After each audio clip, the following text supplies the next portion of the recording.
ഇപ്പോൾ മായാനദി മൂവി ഇറങ്ങിയപ്പം ഏറ്റവും കൂടുതൽ കോൺട്രവേഴ്ഷ്യലായ ഒരു സ്റ്റേറ്റ്മെൻ്റ് ആയിരുന്നു sex is not a promise എന്ന് പറഞ്ഞത്. അത് പിന്നെ ഒരുപാട് പടങ്ങളിൽ പിന്നെ ആൾക്കാർ കളിയാക്കി യൂസ് ചെയ്ത് അങ്ങനെയൊക്കെ കണ്ടിട്ടുണ്ട്.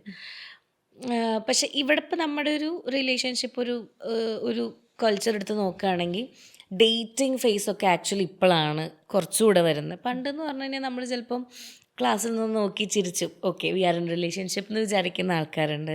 അല്ലെങ്കിൽ നമ്മളൊന്ന് കുറച്ചൊക്കെ ലെറ്റ്സ് വർക്ക് ഇട്ട് ഔട്ട് ഇത് വർക്ക് ആവുമെന്ന് നോക്കാതെ പോലും ചിലപ്പോൾ കല്യാണം കഴിക്കുന്ന ആൾക്കാരുണ്ട്. ചോദിക്കുമ്പോൾ പ്രണയ വിവാഹം എന്ന് പറയുന്ന ആൾക്കാരുണ്ട്. അപ്പം ഇപ്പോഴാണ് ഈ പറഞ്ഞ ഒരു കൾച്ചറും കാര്യങ്ങളൊക്കെ വന്നത്. അതുകൊണ്ട് തന്നെ ഇപ്പോൾ ഒരുപാട് പേര് ചിലപ്പം ഈ പറഞ്ഞ ഹുക്കപ്സ് ആയിക്കോട്ടെ വൺ നൈറ്റ് സ്റ്റാൻഡ് ആയിക്കോട്ടെ ഇതൊക്കെ ചെയ്യുന്ന ഒരുപാട് പേരെ കണ്ടിട്ടുണ്ട്. അപ്പോൾ ഈ പറയുന്ന സ്റ്റേറ്റ്മെൻറ്റിനോട് എത്രത്തോളം യോജിക്കുന്നു? Like sex is not a promise എന്ന് പറയുന്ന ഈ ഒരു കാര്യത്തിനോട്. ഈ പറയുന്ന ഡേറ്റിംഗ് സിറ്റുവേഷൻസിൽ നമ്മൾ കമ്മിറ്റ്മെൻ്റ് ഇല്ലാതെ ഫിസിക്കൽ നീഡ്സിന് വേണ്ടി മാത്രമായിട്ടുണ്ടാകുന്ന കണക്ഷൻസ് ആണെന്നുണ്ടെങ്കിൽ ആദ്യം വേണ്ടത് രണ്ടുപേർക്കും ഇതിൽ അവയർനെസ് ആണ്, ഇങ്ങനെ തന്നെ ഉള്ളൂ എന്നുള്ളത്. പിന്നെ രണ്ടാമത്തെ കാര്യം ഞാൻ മുന്നേ പറഞ്ഞ പോലെ ഫിസിക്കൽ ഇൻറ്റിമസി ഉണ്ടാകുന്ന സമയത്ത് ബോഡിക്ക് ഇത് മനസ്സിലാക്കി ഹോർമോൺ റിലീസ് ആയാലും കണക്റ്റഡ് ആവരുതെന്നൊന്നും പറയാൻ പറ്റില്ല. അപ്പോൾ ഒരാൾക്ക് ചിലപ്പോൾ മോർ കണക്റ്റഡ് ആയിട്ട് ഫീൽ ചെയ്യാം. ആൻഡ് മോസ്റ്റ്ലി അത് വിമൺ ആണെന്ന് പറഞ്ഞു കഴിഞ്ഞാൽ കുറച്ചും കൂടെ കണക്ഷൻ തോന്നുന്നു. നമ്മളുടെ ബ്രെയിൻ വർക്ക് ചെയ്യുന്നത് കുറച്ച് ഇമോഷണൽ ആയിട്ട് തന്നെയാണ്.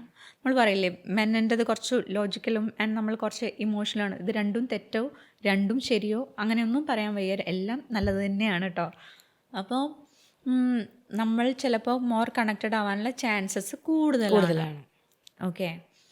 ആൻഡ് കുറച്ച് എംപത്തറ്റിക് ആയിട്ടൊക്കെ ഉള്ള ആൾക്കാരൊക്കെ ആണെന്നുണ്ടെങ്കിലോ അല്ലെങ്കിൽ നമ്മളുടെ പേഴ്സണാലിറ്റി ക്യാരക്ടറിസ്റ്റിക്സ് അനുസരിച്ചോ നമുക്ക് ഇയാളെ കൺവിൻസ് ചെയ്യാൻ പറ്റും എന്നുള്ളതോ അല്ലെങ്കിൽ ഇയാൾക്ക് ഒരു കമ്മിറ്റ്മെൻറ്റിനോടുള്ള ഫിയർ കൊണ്ടാണ് എന്നുള്ളൊരു തെറ്റിദ്ധാരണയൊക്കെ വെച്ചിട്ട് അയാളെ കമ്മിറ്റ്മെൻറ്റിലേക്ക് കൊണ്ടുവരാൻ പറ്റും എന്നുള്ള രീതിയിലുള്ള എഫേർട്ട് ഇടുക.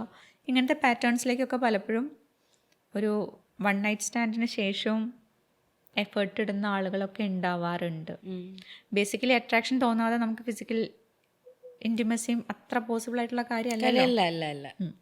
അപ്പം അതിൻ്റെ കൂടെ ചിലപ്പോൾ ഇങ്ങനെയുള്ള ആഗ്രഹങ്ങളും ഇഷ്ടങ്ങളും ഒക്കെ വരാം. അപ്പോൾ ഇത് കോമൺ ആയിട്ടുള്ള ഒരു സിനാരിയോ തന്നെയാണ് പലപ്പോഴും. പക്ഷേ നമുക്കത് ഷെയർ ചെയ്യാൻ പറ്റണമെന്നില്ല. മറ്റേ ആൾ ഇത് ക്ലിയർ ആയിട്ട് പറഞ്ഞിട്ടുള്ളത് കൊണ്ട് ചിലപ്പോൾ എനിക്ക് അങ്ങനെ ഒരു ആഗ്രഹം ഉണ്ടെങ്കിൽ ഞാനത് ആഫ്റ്റർ ദാറ്റ് ഡേ അത് ഷെയർ ചെയ്യില്ല. പക്ഷെ ഞാൻ ചിലപ്പോൾ ഉള്ളിൽ ഹേർട്ടാവാം. ആൻഡ് ഇങ്ങനെയുള്ള പലപ്പോഴും ഇങ്ങനെയുള്ള സാഹചര്യങ്ങളിലേക്ക് പോകുന്നത് പല പേർപ്പസസ് പല റീസൺസ് കൊണ്ടാണ്. എൻ്റെ സെൽഫ് എസ്റ്റീം ലോ ആണെന്ന് വിചാരിക്കാം.